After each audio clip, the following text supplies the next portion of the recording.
السلام عليكم ورحمة الله وبركاته.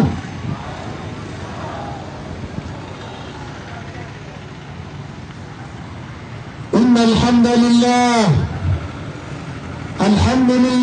نحمده ونستعينه ونستهديه ونعوذ من شرور أنفسنا وسيئات أعمالنا.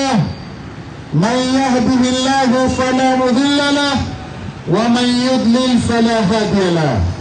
Kuna bwana mmoja aliwahi kuomba kufa ndugu zanguni, hakuna anayekitamani, na Allah amezuia watu wasitamani kufa. Unaweza kupenda kufa, usitamani kufa. Ni makosa kutamani kufa. Unaweza ukapanga lakini useme natamani nife sasa hivi. Kuna bwana mmoja alitamani kufa. Alisema, Mwenyezi Mungu, kwa hali ya maisha nilionayo, kwa hali ngumu nilionayo, mimi nataka nife. Tena bwana huyu inasemekana alikuwa ni mwanachuoni, ni mtu ambaye ana elimu ya kutosha, alikuwa mwanachuoni, alikuwa ameoa wanawake 4, alikuwa na watoto 28. Maisha yake yalikuwa magumu sana. Akaambia Allah, siniue tu, kama vipi nataka kufa. Siku moja wakati amekaa katika ukuta wa msikiti anapiga story na wenzake, akamwona kuna mtu anakuja. Yule mtu amevaa majoho, amevaa vilemba, kavaa kama mtu shekhe sana. Alipokuja pale yule mtu akamsalimia, akaambia, shekhe, mimi natoka mji wa mbali, nimekuja hapa hata tuzungumze. Akawa anamuhoji vipi kuhusu maisha. Yule shekhe akaona huyu ndio mtu ambaye naweza nikamwambia maisha yangu, pengine atanisaidia kwa dua au kwa kitu kingine. Akamwambia, maisha yangu magumu, napata tabu, watoto wangu hawajui wanakula nini, mambo yamekuwa magumu. Yule shekhe badala ya kumshauri vizuri, akamwambia, mimi nakushauri moja katika mawili ufanye. Lipi? Akamwambia, unajua kama wewe unaswali sana, kama wewe unafunga sana, kama wewe unatoa sadaka, unatoa zaka, bado Mungu wako anakuacha na maisha magumu, kuna jambo unatakiwa ulifanye. Akamuuliza, jambo gani? Akamwambia, mkufuru Mwenyezi Mungu. Mwambie Mungu, kuanzia leo wewe sio Mungu, kuna lolote na mimi naenda kumtafuta Mungu mwingine. Ukiyasema maneno hayo, Mungu atasikia wivu, akisikia wivu atayatengeneza maisha yako. Kumbe yule aliyokuwa anamshauri ni Ibilisi.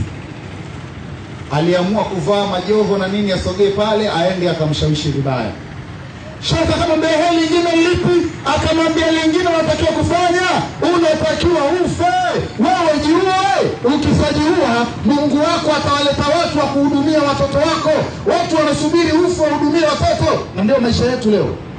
Leo mtu akiwa yuko hai hajulikani, athaminiki. Shekhe wenu mtaani, mwalimu wenu wa madrasa haumjui kwa chochote.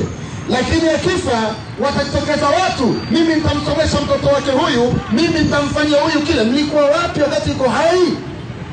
Ndio maisha yetu.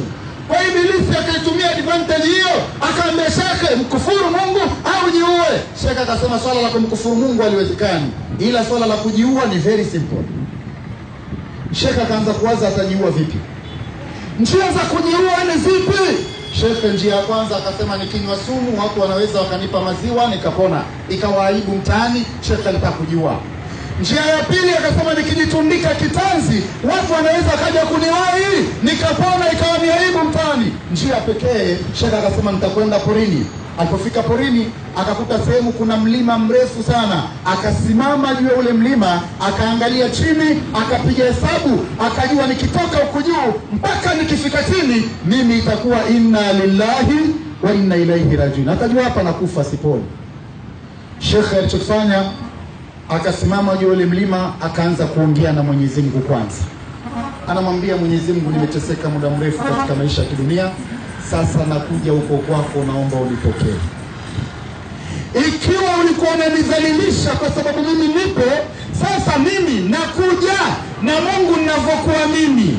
Mambo yote niliyofanya ya kheri, ukiniadhibu kwa hili moja tu la kujiua, nitakushangaa. Hili tu la kujiua, nitakushangaa. Mimi nakuja. Yule bwana akajirusha. Wakati anajirusha, amefumba macho, anajua akifika chini amekufa. Sasa amejirusha, badala ya kwenda chini akaanza kujiona kama anakuja juu, anarudisha juu. Yupo kwenye sia, anajua mbona mimi kama narudi juu hapa, siendi chini. Ghafla anajisikia amesimama pale pale alipokuwa amesimama. Akifungua macho, mbele yake anamwona kuna mtu mmoja mtanashati sana amesimama anamtazama.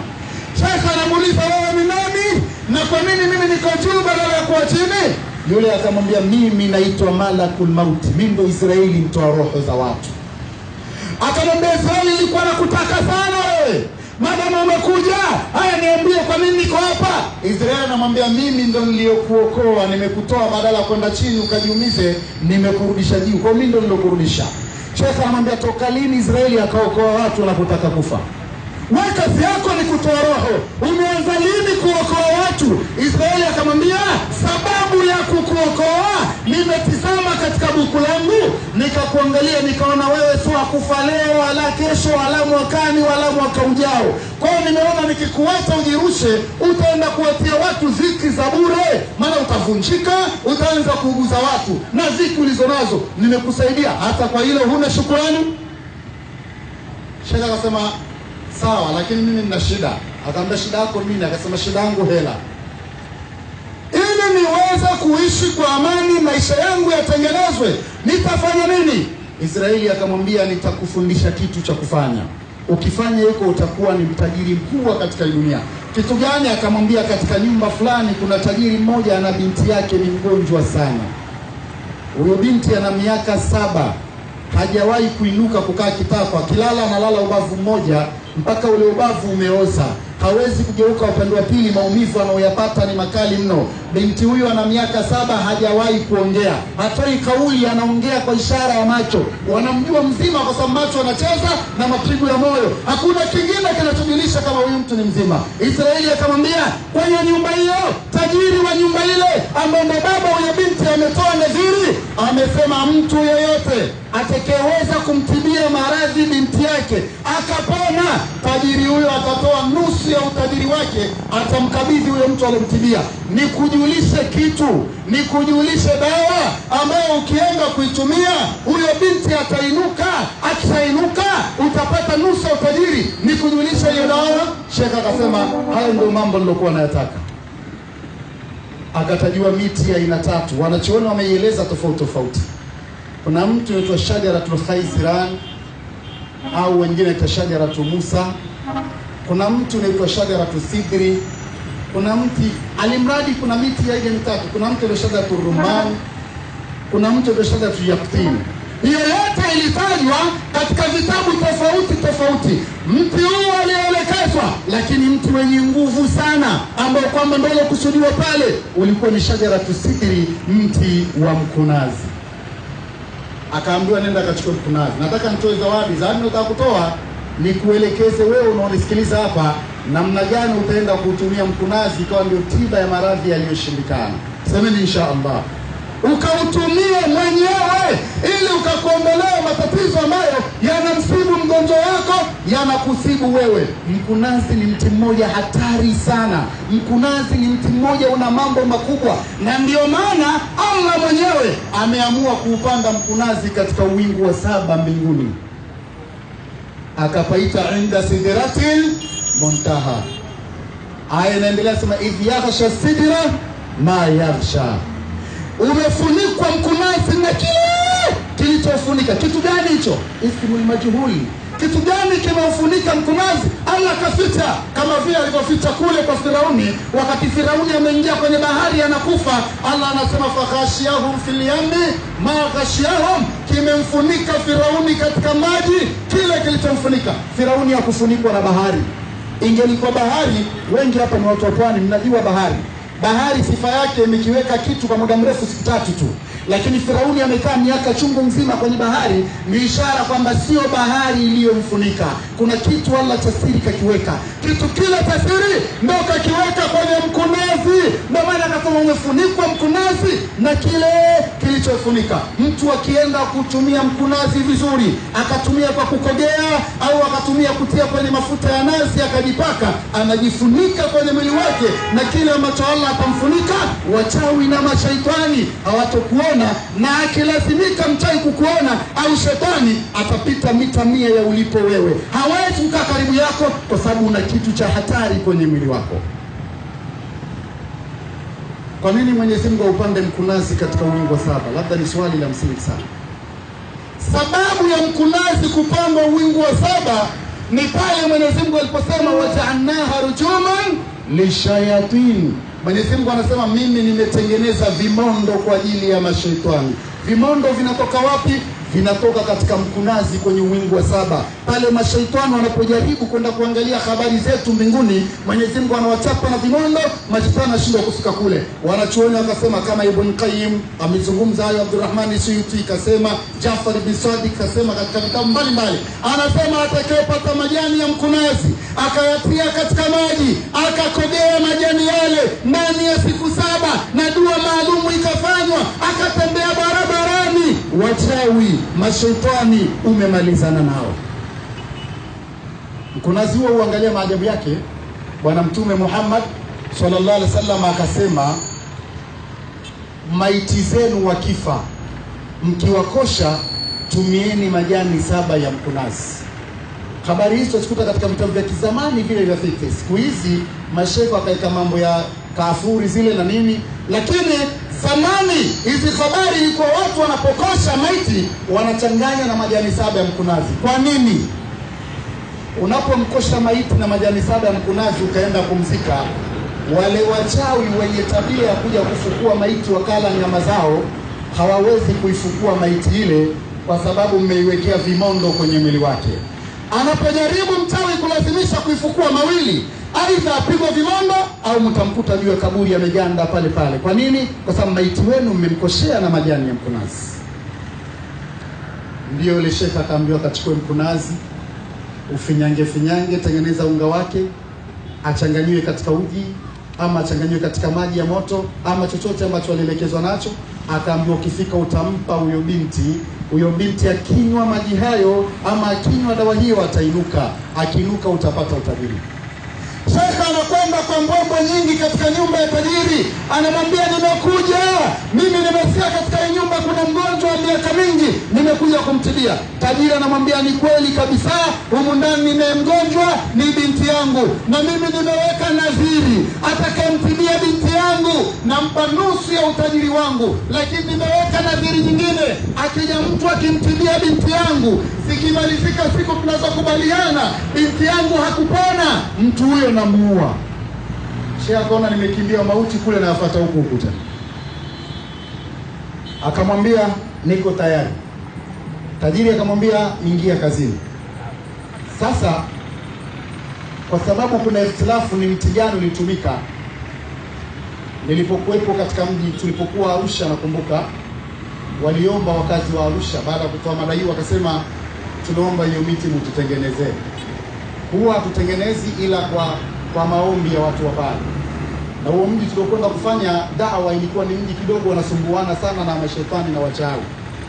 Leo kuna mtu mchana mkonaye yuko salama, usiku kageuka nyau. Kuna watu wanageuka paka. Lakini kuna watu wengine katika majumba yao kuna majini hatari. Kuna jini anaitwa Khinzibu, ni jini hatari sana, anakaa katika majumba yenu. Kuna jini anaitwa Fuwasika, huyu katajwa katika kitabu cha Sahihi Bukhari, Mtume kamueleza kama jini panya, ni jini hatari. Kuna watu mnaishi na mapanya kwenye majumba yenu, kumbe majini. Leo utashangaa panya unamwekea sumu, asubuhi unakuta kile kitoweo chenye sumu kimeliwa na panya yuko pale pale, hujastuka tu. Panya unamwekea mtego, unaweka na sumu juu, unaweka na kitoweo, unakuta mtego umeshatuka, kitoweo hakipo, panya hajafa, hujastuka tu. Na kama kuna mtu kwenye nyumba yake kuna majini hawa, nyumba yako wakati wowote kuanzia sasa inakwenda kuwaka moto. Ukisikia nyumba zimewaka moto from nowhere, mara nyingi ni majini hawa Wafuwasika ndio yenye tabia kuwasha moto majumba ya watu. Na dalili kwamba nyumba yako sasa inakwenda kuwaka moto, kama unapanya namna hiyo kwa nyumba yako, alafu kuna dalili zifuatazo kwa nyumba yako, ujue nyumba yako wakati wote inalipuliwa moto na mapanya. Dalili ya kwanza, kama nyumba yako inaunguza vifaa vya umeme ovyo ovyo.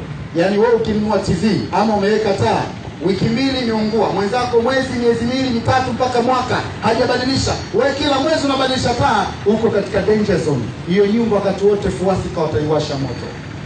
Lakini watu ambao kwamba utakuta mtu yuko chumbani amekaa na mwenzake wanazungumza, huku sebuleni wanasikia kuna vyombo vinadondoka, wanakwenda kuangalia kuta hakuna chombo chochote kilichoanguka, wamesikia vishindo tu. Ni hatari sana hiyo, nyumba yako ipo kwenye danger zone.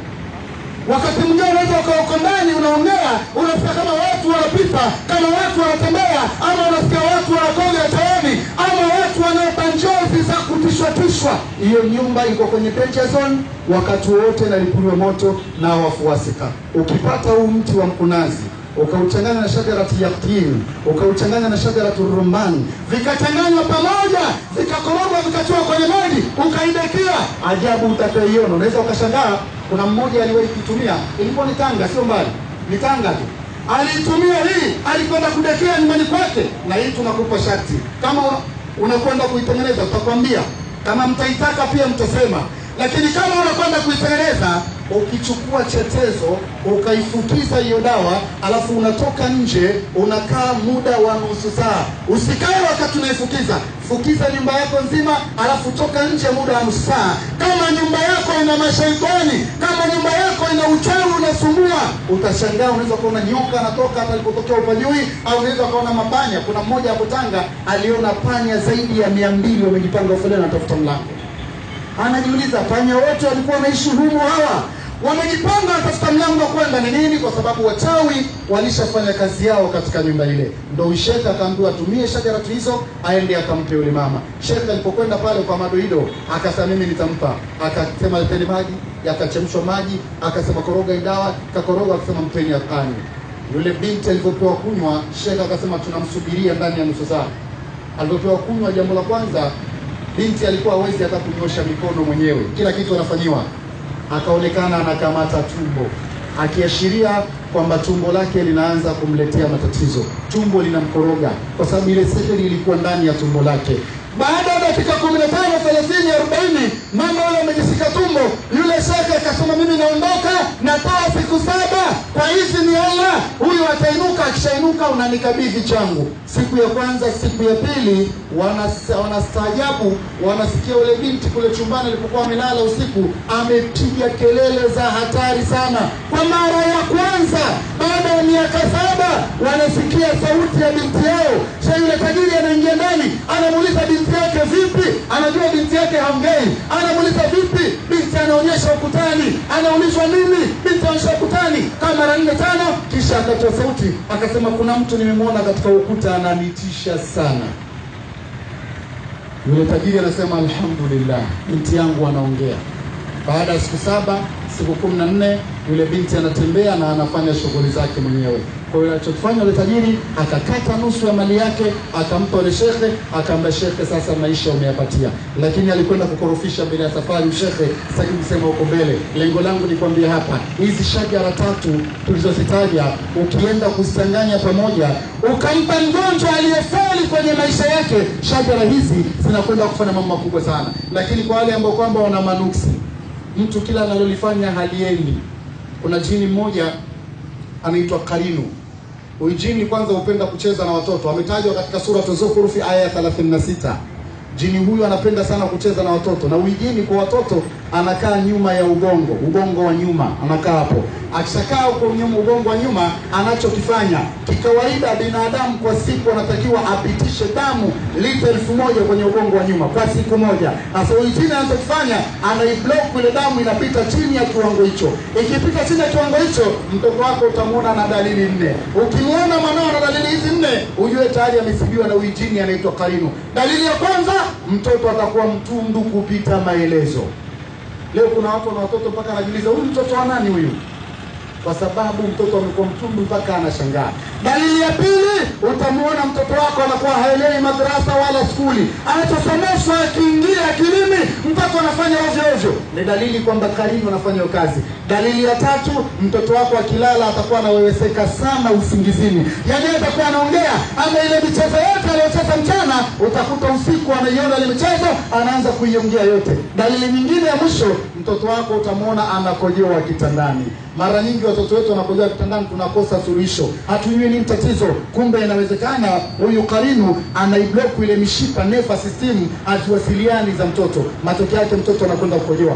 Ijapokuwa wakati mwingine kukojoa kitandani kunaweza kutokana na sababu ya ubongo wa kudanganya tu. Yaani kuna mtu anaweza akawa amelala katika kule kulala kwake ameulalia mshipa fulani vibaya, ule mshipa upitishi damu au upitishi maji. Sasa kama akaendelea kulalia vile, anaweza akapata matatizo. Ubongo unataka kukustua kwamba umelalia mshipa, na wewe upo katika usingizi mzito, ubongo unaanza kukutengenezea njozi, kama vile wewe unakwenda zako sehemu umeona shimo, unataka kujisaidia. Ule ubongo unakudanganya kwamba hapa kuna kujisaidia. Sasa wewe ukisema jisaidia, utakurupuka kutoka usingizini. Ukikurupuka, ule mshipa unajiachia, damu inakwenda kama kawaida. Hayo yote ni mapenzi ya la ilaha illa Allah.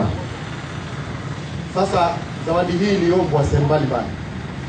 Mimi nikasema na hapa kama mtakuwa mnahitaji, nimeshauriana na wenzangu hapa, wakasema tusiwafanyie kwanza mpaka watuambie kama watakuwa wanahitaji, kwa sababu material yake na namna ya kuzipata kidogo zinasumbua.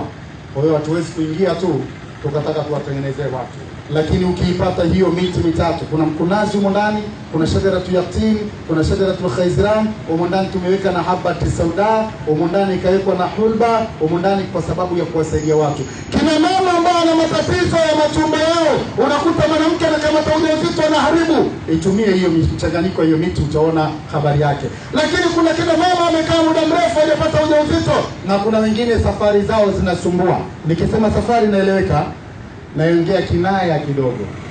Unakuta mtu ana gari yake, naanza kwa madereva sisi tuko huko. Unamkuta mtu ana gari yake, akishaitia starter tu, akiingiza gia ya kwanza tu gari ishafika Likoni. Abiria anamuuliza tuko wapi hapa? Anaambia tuko Likoni. Abiria anamwambia nilikuwa nataka kupita hapo nyuma nimpe jamaa mzigo wake, social letter hadi huko. Hebu sasa nirudishe pale. Utaona dereva anaanza kumwambia hii haiwaki tena mpaka isukumwe. Huo mtihani. Kuna gari haziwaki mpaka zisukumwe, ila ni tatizo. Lakini kuna abiria wengine nao wana matatizo yao. Nakuja kwa upande wa abiria sasa. Abiria nao wana matatizo yao. Unakuta abiria umempakia kwenye gari yako, dereva uko vizuri mashallah, uko makini na unajielewa, kila ukifika sehemu kuna kona unakata kona kwa mbwembwe sana. Ukiingia kwenye shimo unaingia kwa mbwembwe, alafu unamuuliza abiria wako, umeiona ile cross ilivyo kwa kali? Abiria anakuambia sijaona cross wala bonde. Hili tatizo. Hili nayo ni tatizo. Kwa hiyo kwa dereva na abiria wake, kama wana matatizo kama haya, watu hawafurahii, watu hawasikii, wala watu hawajielewi, na hakuna sehemu ya hatari kama hiyo, nenda kaichukue hiyo.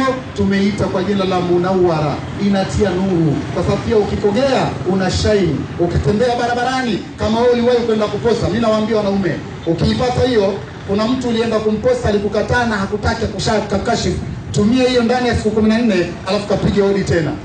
Kabla hujapiga hodi, kama namba yako anayo, atapiga mwenyewe huyo. Atapiga mwenyewe. Lakini pia kama kuna mtu anatafuta kazi muda mrefu, akiana anazungushwa, itumie. Kuna mtu unamdai, hataki kukulipa, waitumie hiyo. Mwenyezi Mungu atakupa utisho, kwa sababu ndani kuna mkunazi ambao una utisho, utakwenda kulipa madeni yako. Naomba mloko wa huduma msogee huko, tunataka tufanye dua. Nataka tuingie kwenye dua. Shika maji yako, kamata maji yako mkononi.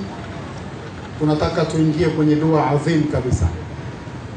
Lakini kabla sijaingia kwenye dua, hii Munawwara sisi tutaitengeneza.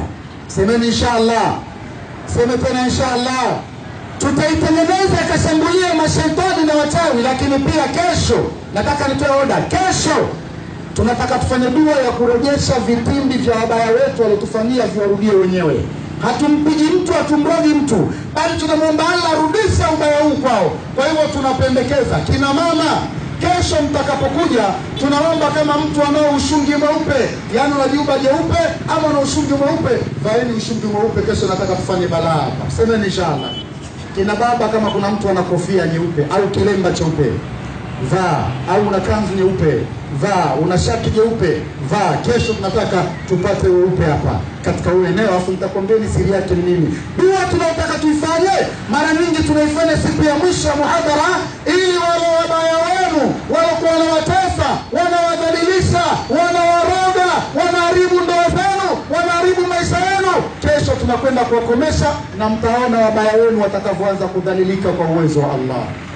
Mtawaona wenyewe. Kwa hivyo kina mama, kesho muje na mitandio meupe, chukua watoto wako, chukua familia yako, kila unampenda mshika mkono, mwambie kesho ni dua maalum. Lakini kila atakayekuja itapendeza kama atashika walau kijiti kimoja cha udi, walau kijiti kimoja tu, ukaja nacho mkononi mwako, ufike nacho hapa. Tunataka tufanye dua nzito sana katika mji huu, ili atakayotokea nyinyi muwe mashahidi na Allah akawafanyie wepesi katika shughuli zenu.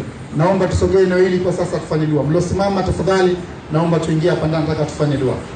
Dua ya leo itakuwa ni dua adhimu, itaongozwa na Sheikh Hamisi Suleiman. Tutashirikiana katika dua hii, tutalifanya jambo kubwa sana hapa, kila mwenye matatizo yake na shida zake. Wakati tunakwenda, nataka kila aliyekuja kwenye dua asogee hapa chini. Wewe usikae pembeni, unamwogopa nani? Unamuonea haya nani? Ni nani usiyotaka kuone? Huna shida wewe, yani unayo shida afu unajifanya huna shida. Kama unamfanya huna shida ni Allah. Unataka kujifanya Mwenyezi Mungu huna shida naye, wakati wao una shida. Sogea, jidhalilishe.